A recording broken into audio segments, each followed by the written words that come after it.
Welcome back. I would like to congratulate the Carolina Hurricanes. The Carolina Hurricanes, for the first time in their history, are a team that's worthy of a video when they're still in a playoff spot. The Carolina Hurricanes, up until very recently, weren't a team that made the playoffs often at all. Usually when they did, they went pretty far, but it was too far in between those appearances in the playoffs. So, for Carolina currently, there are some troubling and mediocre numbers. Their power play is not clicking, 13.5%, which is 30th in the NHL. Their penalty kill, 79.7%, that's 15th. It's not a Carolina level penalty kill, though. They're really supposed to be quite good defensively. Their goals for per game, they're 27th in the league at 2.7. So Carolina's scoring woes are a thing. Their goals against, 2.8, which is actually 10th overall in the NHL.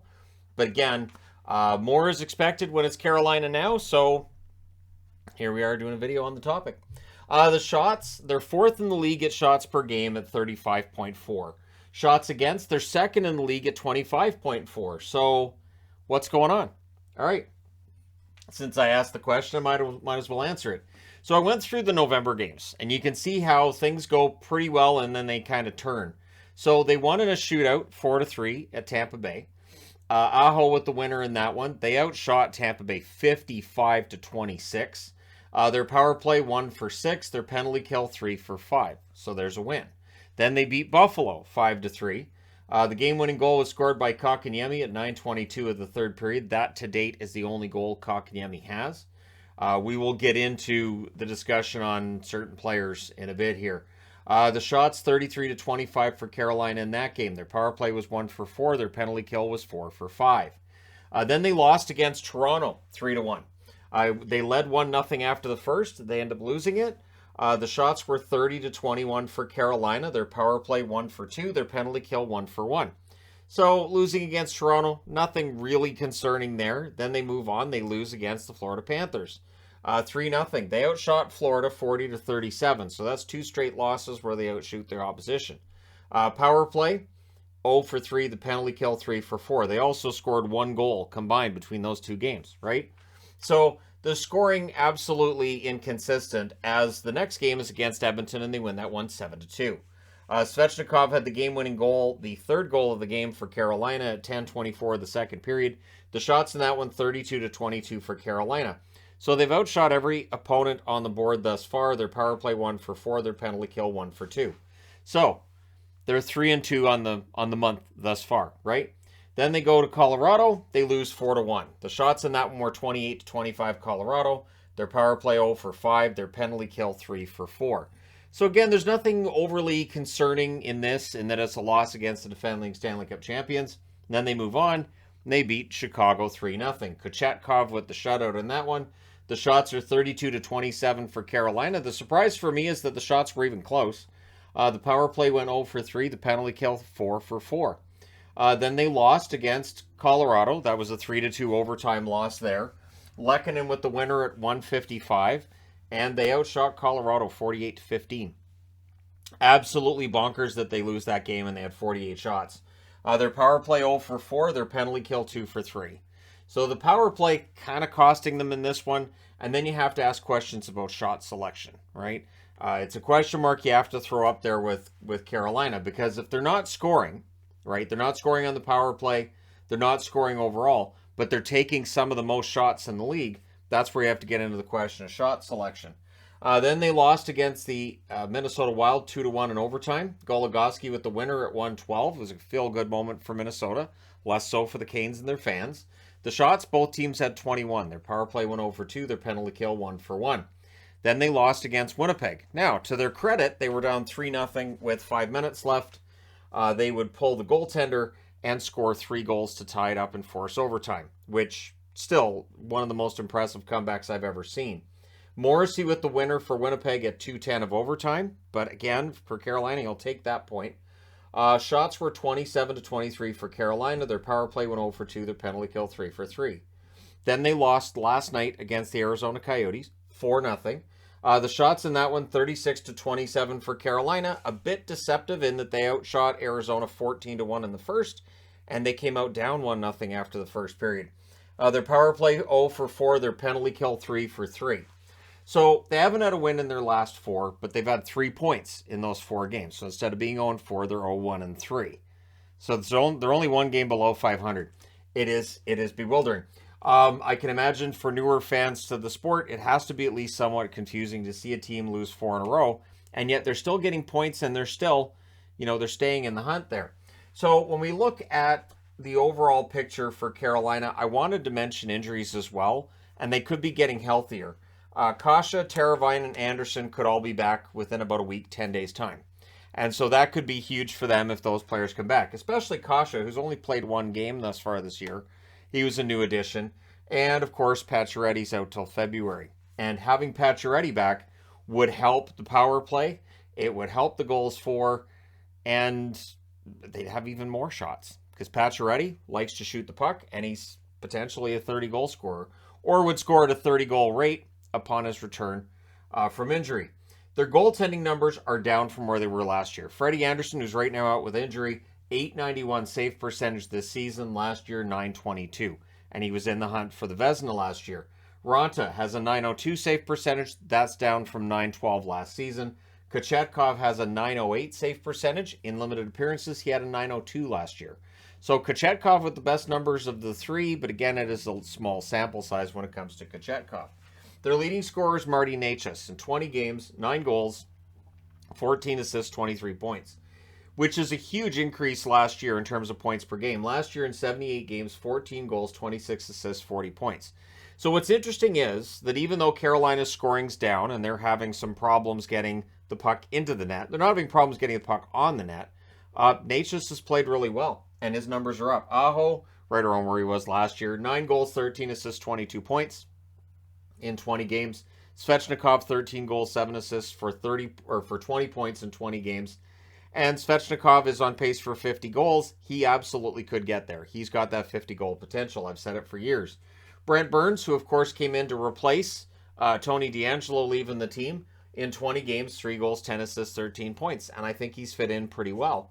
Martinook, 20 games, 4 goals, 5 assists, 9 points. Jordan Staal in 20 games, 4 goals, 3 assists for 7 points. Seth Jarvis stands out. He's got 3 goals and 4 assists through his 20 games. Last year in 68 games as a rookie, 17 goals, 23 assists, 40 points.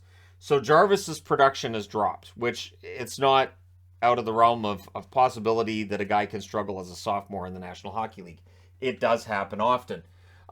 Brady Shea, 20 games, 2 goals, 5 assists, 7 points. His points production is down from last year too, but I didn't want to get into everybody who was down. In the case of Shea, it doesn't feel as important as it does with Jarvis, right? Nason, 19 games so far, 2 goals, 5 assists, 7 points. Almost every Carolina game I hear about how many goals Nason scored in the AHL last year, which is great. And it's nice to, the idea of bringing him in with, hey, he's got some offense. But at this point, the 2 goals in 19 games, he's a decent enough player. But if they're looking for goals from Nason at the National Hockey League level, ultimately I think they're going to be disappointed. And this is that discussion we've had for years on this channel where there are players who are very, very good at the AHL level, can maybe dominate at the AHL level, but they don't have that skill doesn't translate to the NHL level either. Here in Vancouver, there's Sheldon Dries. There's not an expectation that Dries is going to perform at the rate he did last year in Abbotsford. And with Nason, it feels like sometimes he's playing some important minutes here, and I just don't know if he's not being miscast there. Teravainen, 14 games played, currently hurt. Just the 7 assists in the 14 games he's played last year in 77 games, 22 goals, 43 assists, 65 points. So Teravainen's production is way off where it was last year. He has missed some games with injuries. And so we'll see if that continues to be a thing with him this year. And of course, he could very well be back in a week.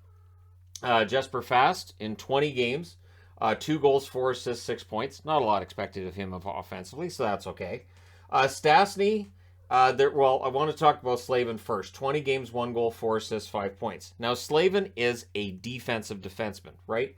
But last year in 79 games, he had 4 goals, 38 assists for 42 points. So scoring at roughly a point every other game. And for Slavin, it is just offensively hasn't been there yet. He's on pace for 20 points, which again is fine because he's a defensive defenseman, but you can see how the production has dropped off for some of these players. and there hasn't been anybody jumping in, providing that additional offense. Like Burns, sure, but Burns is trying to offset D'Angelo's exit, so they're not getting as much production from the blue line at this point. Stastny, an addition, just 4 assists in 19 games. He's been struggling. And for Stastny, who I think Winnipeg might have wanted to bring back, but didn't, and all these, there are various reasons players might not get brought back. But for Stastny, it just hasn't been working in Carolina for him. I don't know what the solution is there. I don't know if he needs to go somewhere else. Maybe he can bounce back if he gets traded, but what do you do if you're Carolina, right? Kotkaniemi, 20 games, 1 goal, 2 assists, 3 points. And this was supposed to be a year that Kotkaniemi became more of an offensive player and more of a focal point for the Carolina Hurricanes. The plan was simple. You get him on that offer sheet away from the Montreal Canadiens to an offer that Montreal won't match, sign him to an extension, and have him improve and take that next step. And this is the part where he's supposed to be improving and taking that next step, and he hasn't. And I think that's cost Carolina. And again, we'll see what the general manager does with this. What does Don Waddell do to fix it, right? Then you've got Pesce, 3 assists in 20 games. You're not looking for offense from him or from DeHaan, with a goal and an assist in 13 games. And Stepan just has 1 assist in 19 games. Then you get to the guys without a point. You got Lajoie, who came up during injury, just played the 1 game. Kasha, who I mentioned, has been injured, just the 1 game for him. Coghlan, who's been an extra, healthy scratch, 6 games for him, no points. I'm surprised by Coghlan. I had expected him to really embrace his role with the Canes and do really well, and that hasn't happened to this point. Drury, 9 games, prominent in some of those games, getting opportunities around the net, just no points for him. And Chatfield, 20 games and no points. And I like Jalen Chatfield, I do. I think he provides a little bit of sandpaper, and I think he's a good defensive defenseman. But again, for Carolina, I think they need more from the blue line. Because really, when you look at the production from the blue line, you got Burns at 13 points, and then you go down to Shea with 7, and then you got Slavin with 5. They just don't have anybody outside of Burns that you're really scared of offensively. So that could potentially be an issue, because you've got that, as well as the fact that the offensive scoring depth just hasn't picked it up either. It's not on Necas, Aho, or Svechnikov. Those 3 have been very good. They're excellent. But the depth behind them has let Carolina down. Keep in mind, this is a team that's in a playoff spot. They're likely going to make the playoffs. But the expectations this year were higher. There were certain... I think it was the Hockey News took them to win the Stanley Cup this year. And so they don't look like Stanley Cup winners right now.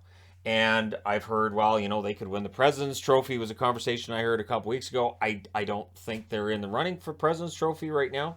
It's early. They could still go on a bit of a run.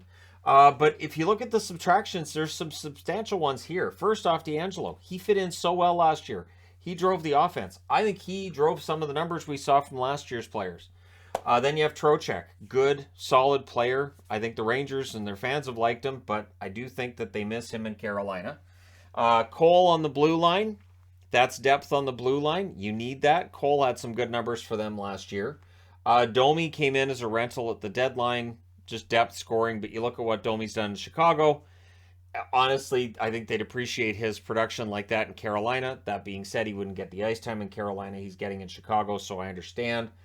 Levo, who of course got into a handful of games last year, moved on to St. Louis. And Ethan Bear, who's been traded to Vancouver. Bear had a bit of a rough start in Vancouver, but I think he's picking it up. I think he's been getting better. The internet hasn't told me whether or not I'm wrong about that yet. I know it will. But yeah, there's some depth issues here with Carolina. A little bit, I think, but a lot of it too, it's just not getting the goals when they need them. And yet to debut, of course, is Pacioretty. Pacioretty is potentially one that can help fix this. You look at these close losses. You look at their low shooting percentage and things like this. And Pacioretty is geared to fix that. And I think that's why they picked him up for Vegas. The problem is, as soon as they got him from Vegas, he's hurt. And now he's not going to debut until February. I guess the question I have is, did we overestimate Carolina as a contender?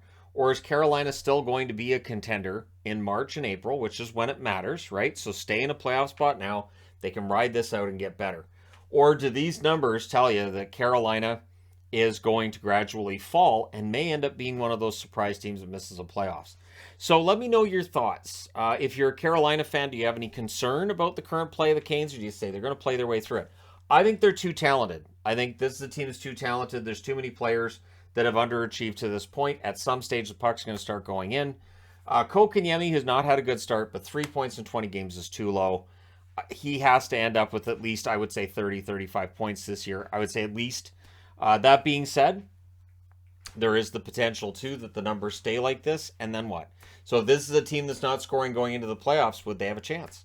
And one thing that I've talked about going back to last year's playoffs is that the style of hockey they play, there's lots of shots, but they don't seem to attack. And I don't know if that's going to register with people, but it feels like, yeah, there's a lot of shots, but they don't seem to play like some of the more voracious offensive teams in the league. Like it doesn't feel like, and again, this is just watching them just personally, that the reins are just let off and they're allowed to do whatever they want out there in order to score goals.